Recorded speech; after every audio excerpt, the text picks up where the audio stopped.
Hello, this is Dr. Grande. Today's question is, can I analyze the murder of Thomas Burchard? Bouchard was a psychiatrist who was allegedly murdered by a 26-year-old former model and her boyfriend. Just a reminder, I'm not diagnosing anybody in this video, only speculating about what could be happening in a situation like this. If you enjoyed this video, please like it, subscribe to my channel, and consider supporting me on Patreon. I'll put the link to Patreon in the description for this video. At the time of Bouchard's death in 2019, he was 71 years old. He lived in California and worked as a psychiatrist. He had a partner for about 17 years who lived with him in his California residence. Her name was Judy Earp. Bouchard had a reputation for contacting young, attractive women online and establishing romantic relationships with them. One such woman was 26-year-old Kelsey Turner.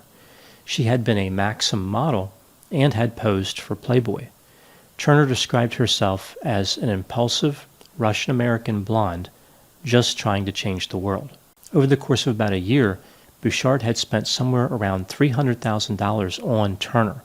For example, he paid the rent on her residence in California. Judy Earp was aware of this relationship and Bouchard's tendency to contact young women.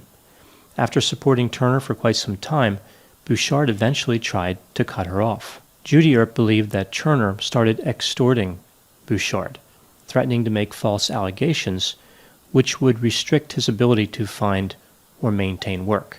He was retired, but he still worked several days a week. Turner then moved to Las Vegas, and Bouchard paid for the move and paid for the rent on her house in Las Vegas as well. Turner was caring for one of her children, a 4-year-old son, and had complained to Bouchard that she was sick and couldn't afford to maintain that care. She wanted Bouchard to continue supporting her. Turner lived in the house in Las Vegas not only with her son, but with her boyfriend, a 26-year-old named John Kennison. There were also 2 roommates in that house. One of those roommates was a 30-year-old female named Diane Pina. The other was a man named Jeremy Esterich. On March 1, 2019, Bouchard flew to Las Vegas to meet with Turner. He wanted to personally investigate her claims about being sick and needing money. Judy Earp advised against it, but Bouchard made the trip anyway. Cell phone records indicate that he was last active on March 3, 2019. When he did not return to California on March 4, the day he was supposed to fly back, and failed to answer his phone, Judy Earp called the police for 3 days in a row, telling them that she thought something terrible happened to him and implicating Kelsey Turner. On March 7, a motorist reported seeing an abandoned car in the desert east of Las Vegas. The vehicle belonged to Kelsey Turner, although the police did not immediately know this. As the police approached her 2017 Mercedes-Benz C300, they noticed it was parked on a dirt berm and the windows were down. There was blood on the driver's headrest and on the back seat. In the passenger seat, they saw blue latex gloves and evidence of a small fire. The body of Thomas Burchard was found in the trunk. He had been badly beaten. A baseball bat and towels were also found in the trunk. The next day, an autopsy revealed that Bouchard died from blunt force trauma to the head. The police searched Turner's residence and found a broken door upstairs with blood on it and blood in the garage. Towels were found in that house that matched the towels found in the trunk of the Mercedes. There was also evidence that the house had been recently cleaned.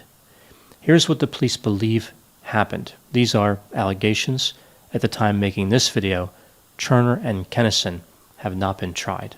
Bouchard visited the house where Turner lived. He arrived on March 1. On March 2, they started fighting because the girlfriend of Jeremy Esterich came into the house and started talking to Bouchard. The roommate's girlfriend, who was also young and blonde, even went to the store with Bouchard. Turner was worried that the roommate's girlfriend was trying to steal Bouchard from her. Bouchard and Turner would get into another argument later that night because Bouchard was texting Turner's mother. Turner found explicit photos exchanged between Bouchard and her mother. Bouchard shut himself in the bedroom upstairs by slamming the door behind him. So this was a heated argument between them. At this point, John Kennison, who was carrying a baseball bat, kicked down the door of the bedroom and hit Bouchard in the head. Diane Pena took the baseball bat away from Kennison. Needing medical attention, Bouchard climbed into the back seat of Turner's Mercedes, which was sitting in the garage. He was waiting there with Pena for Turner to drive him to the hospital. He told Pena that he thought Turner and Kennison were going to kill him. He was planning on telling the hospital staff that he was mugged if they asked any questions, thereby protecting Kennison and Turner. Turner came out to the garage and told Pena to clean up the bedroom. Turner said she would drive Bouchard to the hospital after everything was straightened up. Pena then heard Turner order Kennison to knock Bouchard out. She saw Kennison come out of the garage covered in blood and holding a firearm. So presumably he struck Bouchard repeatedly with that firearm. Instead of calling the police, Pena started cleaning. The next day, Pena would return to the house and continue cleaning. The police arrested Turner, Kennison, and Pena for murder. Turner and Kennison were captured. They had fled. Pena turned herself in. Turner was pregnant and gave birth while incarcerated. Pena pleaded guilty to accessory to murder, and the prosecutors dropped the murder charge. It seems likely she will be testifying against Turner and Kennison. Now moving to my analysis. As far as potential guilt or innocence, I don't think this really looks too good for Turner and Kennison. There's a lot of evidence against them, and a co-conspirator, again, will likely be testifying for the prosecution. Running under the assumption that Turner and Kennison are guilty in this case, what is the motive for a crime like this? Were they so worried about being charged with assault that they escalated to murder? Turner and Kennison did not seem prepared to commit murder, and their efforts to cover up the crime were not well thought out. Again, Bouchard was found in the trunk of Turner's car. She might as well have left a video confession in there as well and saved the police some effort. So we see this was probably an impulsive crime and not something that was premeditated. As far as Diane Pena, it's disturbing that somebody in her position would agree to cover up a murder, as though this was just an everyday event, like she was saying, "Oh, Kennison killed someone else, it's time to get out the bleach." What about Thomas Burchard? What could have been going on with his personality? Bouchard is an interesting figure. It is said he liked working with children in his clinical practice. He used to do magic tricks for them. He was described as extremely generous, kind, and highly trusting. He had a particular affinity for helping women who were addicted to drugs and working as prostitutes. He would come to their rescue financially. He denied there was a sexual component to these relationships. Turner denied this as well. Toward the end of his life, Bouchard had symptoms of cognitive decline. For example, he forgot how to use the remote for his television. He would get lost in parking lots that he was familiar with, and he didn't recognize Judy Earp's daughter when he ran into her at the supermarket. Social workers had checked up on Bouchard due to these symptoms just a week before his death. The symptoms could explain some of his poor decisions, but it appears as though this was a pattern that he had before this. He would help young women financially and kind of get involved with them. This doesn't seem to be something that can be attributed solely to cognitive decline. Some people have wondered if Bouchard's activity was kind of like a double life.